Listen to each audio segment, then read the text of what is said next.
కర్త నీవు సర్వమునకు భోక్త నీవు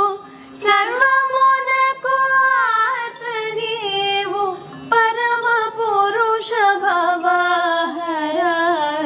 నిన్ను విడిసి ఉండలేనయ్యా